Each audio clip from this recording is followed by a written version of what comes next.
My gosh, it is finally here, the Hyundai Ioniq 9, everyone. This is a very interesting moment. AutoChamp Wandelen over here, and right next to me is another electric SUV. But make no mistakes, everyone, this is a 7-seater, and it brings me down to a very big question. Is this going to give nightmares to the Volvo EX90? Because, let's face it, the Hyundai brand has a reputation for great value for money. But it's not all pink roses. Lately, something has changed also. Because there was a time during the 2010s, they were doing great value for money stuff. They had awesome cars. Today, it seems like to answer the electric car questions, a lot has changed. Let's talk about this. Look at the kind of door handle you get.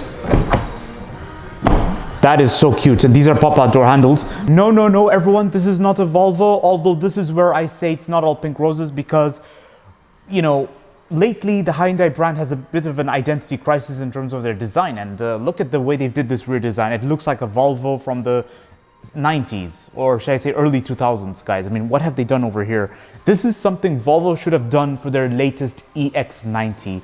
So, is Hyundai doing exactly what Volvo should have done? But something about the materials throughout the interior gives me a little bit of a deja vu of Hyundai car qualities during the 2000s, everyone. But at the same time, you get the interior that's rather techy. Oh my gosh, this is so cute. This is so cool. Now this has to be the coolest 12-volt socket I've ever seen, guys. And this is something I just love. Now make sure to watch this video till the end because I'll be expressing my point of view of this all-new Hyundai Ioniq 9. Check the link in the description for my other car reviews of other Hyundai cars on YouTube, everyone. And of course, my podcast sessions as well. Right, let's get on with this review right now.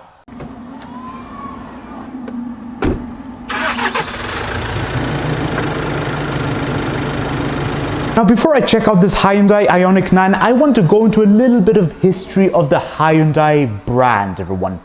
Since the very beginning, the Hyundai brand always had a little bit of an identity crisis in terms of design, but at the same time, they were budget and they were very cheap to afford compared to European competitors like that from the Volkswagen Group. However, during the 90s and the 2000s, they had, I think, one of the worst years because of the quality, their materials, their reliability, everything about them was just not desirable that time. But the only thing that was desirable was the affordability, the price tag, everyone. However, during the 2010s, the Hyundai brand, they skyrocketed. They started releasing really desirable cars that were great value for money and at the same time, stylish, very good. Something you'd have in a Mercedes-Benz, but 40,000 euros less. How amazing was that? But as of lately, ever since the initiatives towards electric car became of high demand, something about the Hyundai and Kia brands changed a lot. In the sense they started becoming very different in terms of design and something about their price tag changed. Now, when it comes to EV cars, I think Hyundai and Kia are not alone in this regard. Many car manufacturers have suffered the same problem where they have an EV car that's expensive and yet very little equipment, which means not great value for money. So as I mentioned earlier, Hyundai has developed an obsession with cubes lately, and I noticed this on other Ioniq models. The cubes are here, and even here, just underneath this protection. This is very cute, everyone. When it comes to the side design of the Hyundai Ioniq 9, I sense a little bit of a mishmash of various things. Like, for example, from this angle, the fact that they have this elevation right here has me thinking of Volvo again. I still don't understand why they did this design. But then to have this sort of rear design and then over here, this lining, it has a bit of Hyundai Tucson vibes. It kind of reminds me of what they did with the Tucson and with the Hyundai i20. Now, as I mentioned earlier, the rear design clearly reminds me of Volvo, but then at the same time, it's very creative how they've went about this. So you have the rear lights that continue like this, everyone. And this is a very unique concept because many car manufacturers have gone down the route of having a continuous rear light, but over here at this level. So what Hyundai did was rather unique. And they have Ionic written in letters over here. For me, like when I look at it from certain angles, it kind of reminds me of certain American wagons from the 90s, like I think Buick or so, because I know Buick always had this sort of design where there's nothing here, but you have your license plate over here in the middle, and then you have the rear lights over here on the side. This is, and then also this round edge above. This is something very American, I've noticed. Just like a combustion engine car, you get your recharge cap over here. Before we check out the interior, can we just take a moment and admire the front passenger seat? It looks like a sofa, literally. I mean, look at that detail over there. This is awesome. And then over here, you get a detailed seating adjustment. And all 7 seats get this nice leather detail where the top leather is in dark brown and the bottom leather is beige. This is so premium looking. And when it comes to appearance, there's something very premium about this Hyundai Ioniq 9. Just the options they've given, it is so good, everyone. It is really good. I think this car is also going to give Stellantis nightmares. I think so. I'm not exactly sure because right now Stellantis has the Peugeot 5008. And I'm not sure if it's a 7-seater, but they do offer an electric version of it. But on a serious note, like when it comes to how certain areas look, if you look carefully at the material, the quality of the material, there's a little bit of a deja vu in certain cases. Because I've seen Hyundai cars of the 90s and 2000s. They always had this round edge and this plastic quality that was not exactly desirable. And it feels like they kind of brought it back today, but in a cool way to a certain extent, or shall I say selective way. Because I personally am having a little bit of trouble trying to process certain things. Like if I look at this whole area over here, you get this silver trim that looks budget in my opinion. You see, it looks budget. And the physical buttons are there, so that's a plus, but you get your wireless telephone recharge right here, and you get a central console storage, which has this beige plastic to it, which is very cool, by the way. And it's something adjustable. Oh, wow, is it adjustable? Oh, it is adjustable. And then you get a deeper central console storage. This is really practical, everyone. This is great. And but then, like, when you look at the door has this leather effect to it, which is good. But the door latch, again, that same silver material can be seen there. And same for the window buttons. It's something I have to process, guys, because most car manufacturers give extra detailing, you know, maybe a touch of chrome or something to make it look pretty. You see, maybe some piano black, but Hyundai thought it was just okay to leave it like that. It's And now when it comes to the steering wheel is electrically adjustable for this particular Hyundai Ioniq 9, and it's very nice to hold on to. But then again, they went down the route of simplicity, and I'm just curious to know what's the story behind those 4 squares, because I saw the same thing in the Ioniq 5. All right, and it's a multifunctional steering wheel, and it's nice to hold on to, guys. Leather wrapped, it's great. And you get electric seating adjustment for the driver's seat with seating memory as well.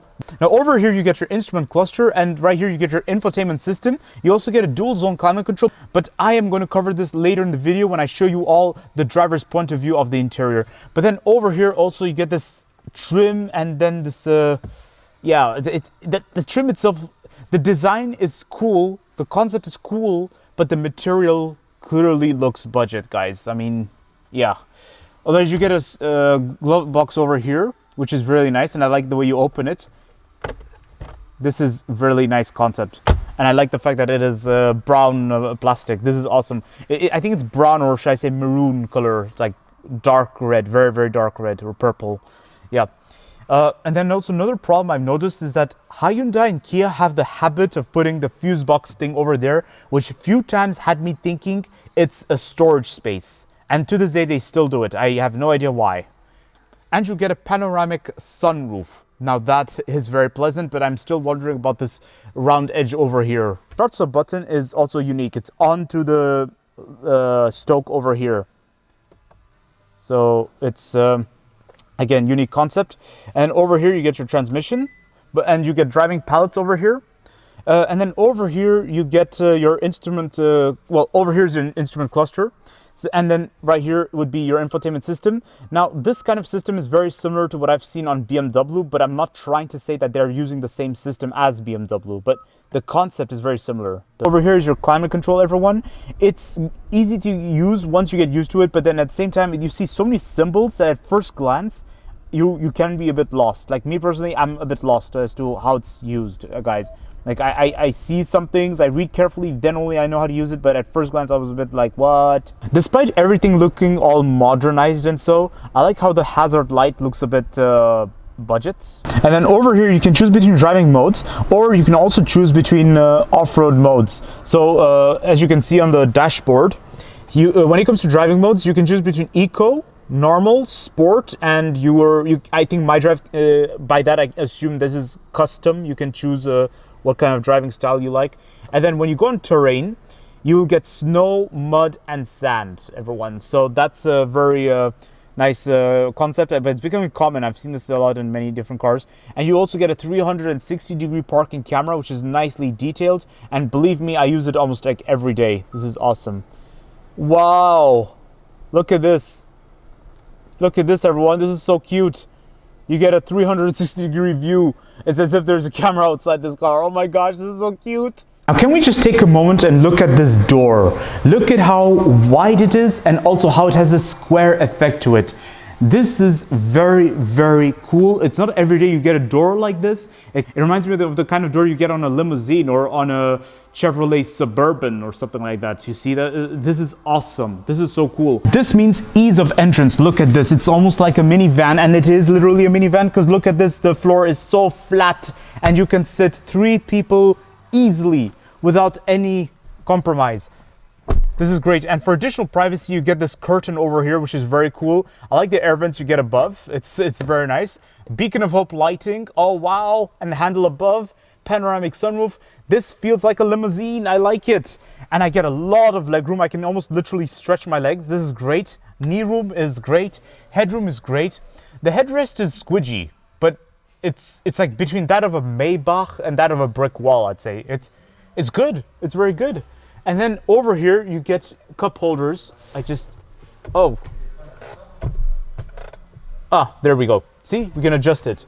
So armrest with 2 cup holders, very nice. And you even get air conditioning for rear seat passengers.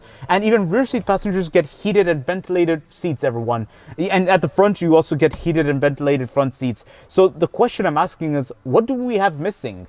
Nothing, everyone. We have everything.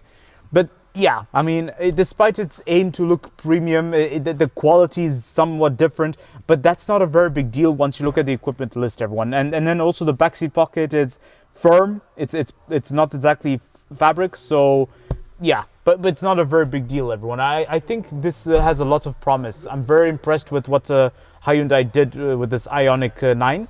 This has to be one of the best electric 7-seater I've ever seen. It's when it comes to value for money in terms of equipment. This is great. I'm going to talk to you all about the boot space and the 3rd row seats. Now, to open the back door, there's a little button right here, but it took me 5 minutes to realize this. And this is the thing, you know, like why can't I just have a normal handle like other vehicles? Okay, there we go. One thing I find very impressive is that despite having all 7 seats up, you get additional space over here. Now the space over here can be comparable to that of a Hyundai Ioniq, Hyundai i30. But yeah, maybe an Ioniq 5 if comparable. But otherwise, if you fold down the 3rd row seats, which is easy to do with the buttons over there, you can easily get additional space. It's like almost equivalent to that of a Volvo EX90. Although the Volvo EX90 has a bit more space when we're talking about the upward side, because it has more like a box effect. Whereas this Hyundai Ioniq 5, if we look carefully at the entrance, it's a bit narrow towards this area. Whereas if you go deeper, that's where you have more space. I've noticed it's very narrow here for some reason. But then when it comes to the entrance over here, I like the plating you get. It's very nice and presentable. And then at the same time, the boot lip doesn't stick out very proudly. So it's going to be easy to put luggages in and out. And I like this material you get over here. Underneath, you get additional storage space. So that's very, very practical, everyone. I like this. And I like the fact that you get a 250-volt socket underneath this sliding thing. So here's my conclusion of the Hyundai Ioniq 9. To answer the big question, is it better than the Volvo EX90? Is it going to give nightmares to the Volvo EX90? Well, let's be really honest. In terms of value for money, it is certainly a million times better value for money than a Volvo EX90. And I really like the way they did the interior, because in the Volvo EX90, they moved everything to the touchscreen. Whereas for this Hyundai Ioniq 9, they maintained physical buttons and they maintained a separation between the infotainment system and the climate control. They kept the climate control just beneath. I love this. But then on the other side of the scale, the Volvo EX90 clearly feels like something a bit on the premium side. It's shifted more to the premium side of things. Whereas Hyundai Ioniq 9, despite its attempt to looking more premium, the materials have a bit of a deja vu. Like I saw the materials and I instantly was reminded of the 2000s when their materials were not exactly the most desirable. You know, so the exterior design, it had a bit of an identity crisis. Like maybe towards the front, it looked like a real Hyundai. That's where I could see some Hyundai traits. Towards the side, I could see a bit of Hyundai Tucson traits. It looked cool, it looked interesting. And then towards the side here, they maintained the simplicity, just like that of a Hyundai Staria. Okay, fantastic. Towards the rear, I instantly thought of Volvo or something American from the 90s or 80s, very late 80s, guys. But the point is, there's a bit of an identity crisis compared to Hyundai models back in the 2010s, everyone. When it was the 2010s, Hyundai was doing a great job, in my opinion. So I'm just a bit curious, well, what's happened this time? But then again, everybody had to evolve somehow. So don't forget to like, subscribe, and leave a comment in the comment section below sharing your thoughts of this Hyundai Ioniq 9. You know, I was actually this close to calling it a Volvo. Oh my goodness. My apologies, everyone. My apologies. This was my fault.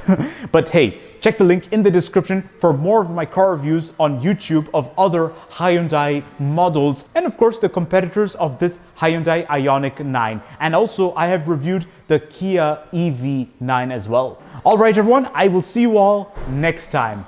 Bye.